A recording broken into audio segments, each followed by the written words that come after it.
3.5 ஆண்டுகளுக்கு முன்பு நான் ஒரு டிஸ்சார்ஜ் பெட்டிஷன் நான் போட்டிருந்தேன்.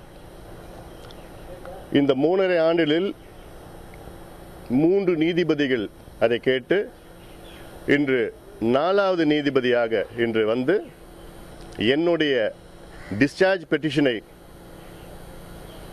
அதை பரிசீலனை செய்து அந்த பெட்டிஷனை நிராகரித்திருக்கின்றார்.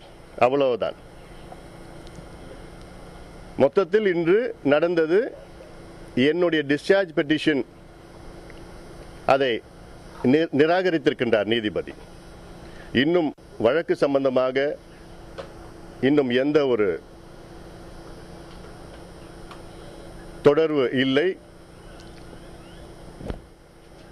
இது சம்பந்தமாக அடுத்த கட்ட நடவடிக்கை சட்ட ரீதியாக நான் அணுகுவேன். இன்னும் இதற்கு பிறகு வழக்கு ட்ரையல் போன்றதெல்லாம் இருக்கும். ஆனாலும் அதற்கு முன்பாக முறையீடு, மேல்முறையீடு எல்லாம் இருக்கிறது. சட்ட ரீதியாக நிச்சயமாக அடுத்த கட்டத்தில் நான் சந்தித்து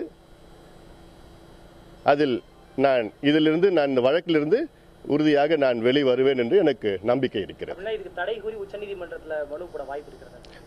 அது இன்னும் அந்த ஆர்டரை நான் பார்க்கல. அதாவது இன்னைக்கு கொடுத்தது ஒரு ஆர்டர் கொடுத்திருக்காங்க என்னுடைய டிஸ்சார்ஜ் பெட்டிஷனை எதிர்த்து.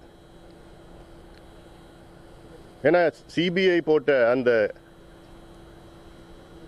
குற்றப்பத்திரிகையில் அதற்கு முன்பு எஃப்ஐஆர்ல என் பேர் கிடையாது, பிரிலிமினரி என்கொயரியில் என் பேர் கிடையாது. கடைசி நிமிடத்தில் அரசியல் காரணத்துக்காக சேர்க்கப்பட்ட என் பெயரை நீக்க வேண்டும் என்றுதான் 3.5 ஆண்டுகளுக்கு முன்பு நான் போட்ட டிஸ்சார்ஜ் பெட்டிஷனுக்கு மீது தான் இன்று அதற்கு அந்த ஆர்டர் வந்திருக்கிறது. இன்னும் ஆர்டர் நான் பார்க்கல.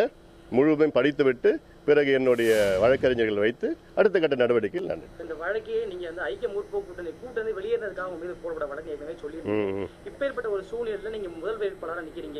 இன்னைக்கு உங்கள் மீது சார்ஜஸ் பதிவு பண்ணப்பட்டதுல மத்திய அரசினுடைய ஒரு அரசியல் ஒரு காரணம் இருக்க வாய்ப்பு இருக்குன்னு நினைக்கிறேன். அதை பத்தி எனக்கு எதுவும் தெரியாது. இது சம்பந்தமா என்னுடைய எதுவும் இந்த நேரத்தில் என்னுடைய கருத்துக்கள் எதுவும் சொல்ல முடியாது.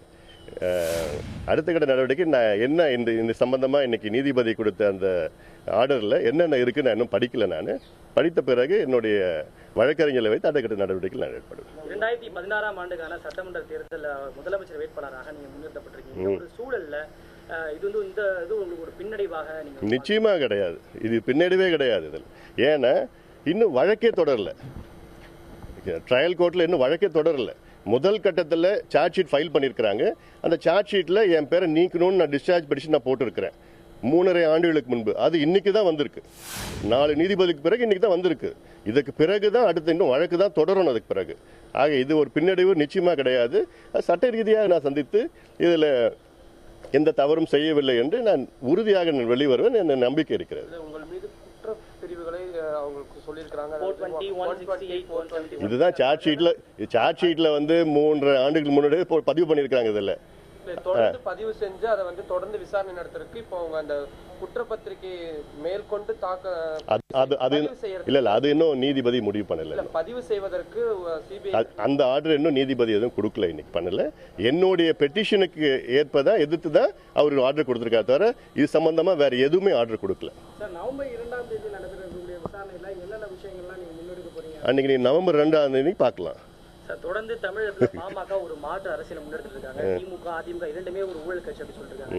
இந்த ஒரு சூழல அதே போன்ற ஒரு குற்றச்சாட்டுல தற்போது நீதிமன்றம் குற்றச்சாட்டுகளை பதிவு செய்திருக்கிறது. இதை நீங்க எப்படி பார்க்க? அதாவது இது நான் கடந்த முறையே சொல்லியிருக்கிறேன். இது குற்றச்சாட்டுல நான் அன்புமணி ஒரு பைசா லஞ்சமோ ₹1 விதிமுறைகளை மீறி மருத்துவக் கல்லூரிகளுக்கு அங்கீகாரம் வழங்கியதாக தொடரப்பட்ட வழக்கில் முன்னாள் மத்திய அமைச்சர் அன்புமணி ராமதாஸ் மீது குற்றச்சாட்டுகளை பதிவு செய்ய சிபிஐ சிறப்பு நீதிமன்றம் உத்தரவிட்டுள்ளது.